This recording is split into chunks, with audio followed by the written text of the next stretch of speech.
Film കേരളത്തിലേക്ക് ഇവർക്കും സ്വാഗതം. പൃഥ്വിരാജ് സുകുമാരനെ നായകനാക്കി ബ്ലസി സംവിധാനം ചെയ്ത ആടുജീവിതം അങ്ങനെ വിജയകരമായിട്ട് 2 ദിവസങ്ങൾ തിയേറ്ററുകളിൽ പിന്നിട്ടിരിക്കുകയാണല്ലോ.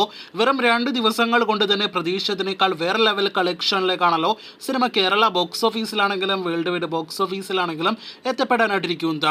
ആദ്യ ദിവസം തന്നെ വേൾഡ് വൈഡ് കളക്ഷൻ 16 കോടി രൂപയ്ക്ക് മുകളിലേക്ക് എത്തപ്പെട്ട സിനിമ 2 ദിവസങ്ങൾ കൊണ്ട് 25 കോടി 30 കോടി റേഞ്ചിൽ വേൾഡ് വൈഡ് ഗ്രോസ് കളക്ഷൻ നേടിയെടുക്കുമെന്നാണ് നിലവിലെ ട്രെൻഡ് എസ്റ്റിമേറ്റ് കളക്ഷൻ ഡാറ്റയിൽ നിന്ന് വ്യക്തമാക്കുന്നത്. 2 ദിവസങ്ങൾ കൊണ്ട് തന്നെ 30 കോടിയിലേക്കെല്ലാം തന്നെ എത്തുകയാണെങ്കിൽ അത് വേറെ ലെവൽ കളക്ഷൻ എന്ന് ഒരിക്കൽ കൂടി എടുത്തു പറഞ്ഞുകൊള്ളട്ടെ. പെസാവേടം ദുഃഖവെള്ളി ഒപ്പം തന്നെ നോമ്പാചരണം എല്ലാം തന്നെ നടക്കുന്നതിനിടയിലാണ് ഈ 2 ദിവസങ്ങൾ കൊണ്ട് 30 കോടിയിലേക്കെല്ലാം തന്നെ സിനിമയുടെ കളക്ഷൻ എത്തുന്നത്. വെള്ളിയാഴ്ചയ്ക്ക് ശേഷം വരുന്ന ശനി ഞായർ ദിവസങ്ങളിൽ എങ്ങനെ പോയാലും വമ്പൻ കളക്ഷൻ വർധനയായിരിക്കുമെന്ന് പറയാതെ തന്നെ പ്രേക്ഷകർക്ക് അറിയാമല്ലോ. 2 ദിവസങ്ങളിലും 10 കോടി രൂപയ്ക്ക് മുകളിൽ ഇതിനോടകം തന്നെ കളക്ഷൻ ഉറപ്പാക്കിയ സിനിമ ആദ്യ 4 ദിവസങ്ങൾ കൊണ്ട് 50 കോടി രൂപയ്ക്ക് മുകളിൽ വേൾഡ് വൈഡ് കളക്ഷൻ നേടിയെടുക്കാനായിട്ട് ഒരുങ്ങുന്നുവെന്നാണ് ഇപ്പോഴത്തെ ട്രെൻഡിൽ നിന്നെല്ലാം തന്നെ ഉറപ്പാക്കപ്പെടുന്നത്. സിനിമ തിയേറ്ററുകളിലേക്ക് എത്തുന്നതിന് മുന്നേയും ഒപ്പം തന്നെ എത്തിയതിനു ശേഷവും 100 കോടിയെല്ലാം തന്നെ നേടിയെടുക്കാൻ സാധ്യതയില്ല തുടങ്ങിയ അഭിപ്രായങ്ങളെല്ലാം തന്നെ പലരിൽ നിന്നും കാണാനായിട്ട് ഇടയായി. അതിന്റെ പ്രധാനപ്പെട്ട കാരണം സിനിമ ഒരു സ്ലോ പേസ് സിനിമയാണ്. അതുകൊണ്ട് തന്നെ യുവ ഓഡിയൻസിനൊന്നും തന്നെ സിനിമ ഇഷ്ടപ്പെടില്ല തുടങ്ങിയ അഭിപ്രായങ്ങളെല്ലാം തന്നെയാണ് ഒരു സൈഡിൽ മറ്റൊരു അർത്ഥത്തിൽ ഡിഗ്രേഡിംഗ് സ്വഭാവമുള്ള കമന്റുകളിലൂടെ നമുക്ക് കാണാനായിട്ട് ഇടയായത്. എന്നാൽ ഇപ്പോഴത്തെ നിസ്സാരമായിട്ട് 100 കോടി സിനിമ വേൾഡ് വൈഡ് കളക്ഷൻ നേടിയെടുക്കുമെന്ന് ഉറപ്പാക്കപ്പെട്ടിരിക്കുകയാണ്.